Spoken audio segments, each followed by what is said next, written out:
What's up, you guys? Steven here for Off the Shelf Movie Night, and I am back. I know I was out of town for a bit, so it's been a little bit slow on the content, but hopefully you've seen some of the live streams I've been doing to get back in the scheme of doing some shows. So I did see Evil Dead Rise finally, and I may do a separate video on my thoughts on that film, but you'll get a lot of how I feel on it from this video. I've decided I will do a ranking video of the entire Evil Dead franchise. It is easily one of the most underrated but extremely consistent franchises of all genres of film. The films are all good to great. Some of them are iconic, and I've just had a lot of time to think about them and where I feel Evil Dead Rise falls into the whole scheme of things, and just thought I would share that with you. So, really quickly, if you're a physical media collector like me, you're in the right spot. Hit that like, hit that subscribe button, hit that notification bell, join the conversation. If you're just a movie fan, you're still in the right spot. We talk about movies a lot. So, also, over on TikTok and Letterboxd, you'll get more updates on what I'm up to as far as filmmaking and my Pushing 150 project, where I'm seeing 150 films in a theater in 1 year. So, hit me up on all those places and let's talk about movies and physical media. So, let's begin the ranking. For a long time, I would tell you that Evil Dead 2 was my number one film. But if I'm being completely honest, I have to say it's the original Evil Dead. And I say that because as much as I think Evil Dead 2 is a better movie, it has a better budget and whatnot, Evil Dead 1 was a video store mainstay rental for me. It was the film that introduced me to Sam Raimi's filmmaking style. Also, the film is very specific in my mind because it impacted me in a way that made me feel nauseous, which I think that was the first time I'd ever felt that watching a horror movie. And it was simply because Ash is constantly getting pelted in the open mouth with blood and guts and gore.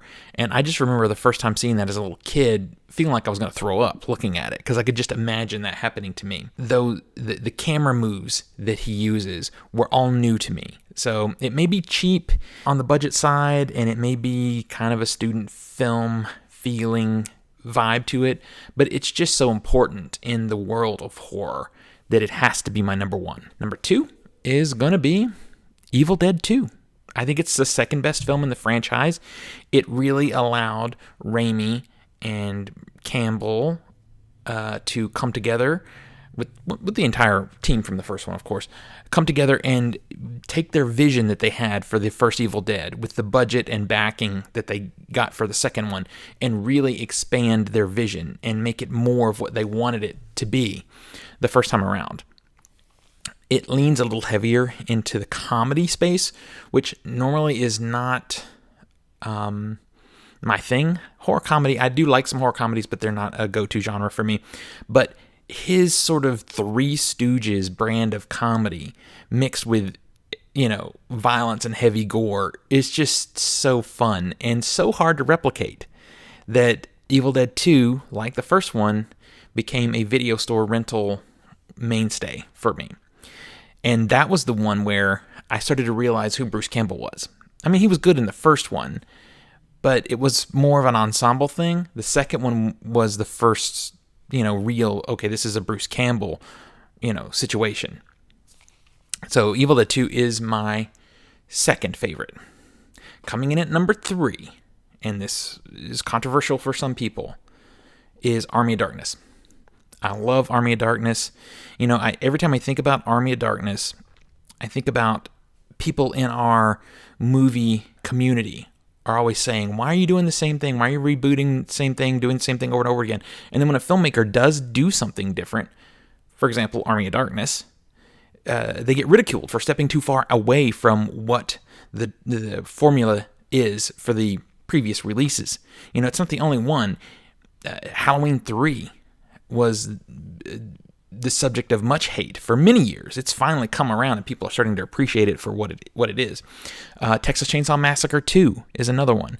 It went so far away from the first one that a lot of people, even to this day, do not like that film. But these filmmakers tried to do something different. I don't know if there was ever any thought, and I'm sure it's in the bonus features, you guys can tell me, if there was ever any thought that Army of Darkness was where they were going to go with another Evil Dead story, but it made Bruce Campbell and Ash iconic. Even people who don't really know where they've seen the character from have seen the character and understand that he's important in horror. Some of the best one-liners in cinematic history are in this franchise, and particularly in Army of Darkness. I love this film. I don't find it to be a horror film. To me, it is more of a dark comedy fantasy. So I saw it I did get to see it in the theater. I've probably seen it 5 or 6 times in the theater, and I'll see it again anytime any theater wants to show it. Next up on the list is a movie I was very concerned about. In 2013, a new installment to the Evil Dead franchise with a director I'd never heard of, Fede Alvarez. The Evil Dead 2013 film blew my mind. One, that it was actually good. And two, that it pushed the envelope in ways no film was doing at that point in time. We had gone through the Scream era of the 90s where it sort of sanitized horror and made it all babyish and PG-13. Even the R-rated stuff was pretty weak for the most part, domestically. We can talk international on a whole separate video. But then this movie came out, and it was full of blood and gore, and it had a couple of scenes in it that I've seen tons and tons of times over and over again, and every single time they have me balled up in the fetal position watching them because they're so aggressive and extreme and amazing. Fede Alvarez definitely has his own style, which I think was wonderful because Sam Raimi's style is so specific. It feels like within the franchise, the filmmaker should have some style, should have a vibe to their creating process. I'm stumbling a little bit there, but it should look unique. His movie did call back to the franchise, and it had some of the tropes that were in the franchise, but it looked like a Fede Alvarez movie, and he would go on to do some really great horror films on his own. So yeah, I was really blown away. I saw it a couple of times in the theater, watched it a lot on Blu-ray. Still, from 2000 forward, one of the best domestic horror films made in that period of time. Last on the list, obviously, is Evil Dead Rise. Some people are going to be very annoyed by this because of the newness of the film. Everyone thinks it's, the best thing going. And it is a really good time. I had a good time with this movie. It has some really good gore. It has some really good practical effects and some questionable CGI effects. For the most part, I like the cast. I think the kid actors were definitely better in the second half than the first. But overall, fun movie. And again, there's one scene, only one in this particular movie, but there's one scene that is, fetal position inducing because it does its job there. But I'll go back to the whole style and atmosphere kind of thing.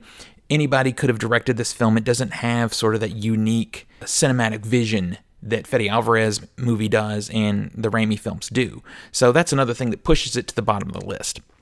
Things it did well that I like, though, is it takes some elements of the formula that has been built in the universe of Evil Dead and repurposes them and reinvigorates them in a new space, in a new world.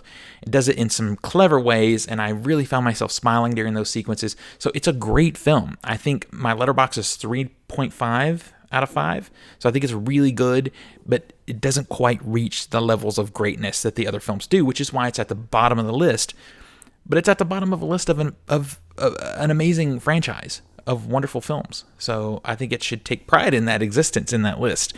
I mean, because easily I could put it in the pretend it doesn't exist space, which I've had to do in other franchises, notably Star Wars. There are only 3 Star Wars movies. But no, it's a wonderful film. I can't wait to get the physical. As I'm recording this, the movie's still in theaters, so I don't know what's happening with the physical media yet, but I'm sure we'll get it, and I can't wait to just watch all these movies back to back in a big binge. So let me know what you guys thought of Evil Dead Rise, and what is your ranking of the Evil Dead franchise? Let's talk about it in the comments, and until next we meet, pull something cool off the shelf, share it with friends and family, and remind them why physical media is the best way to watch films and TV. I'll see you guys on the next one.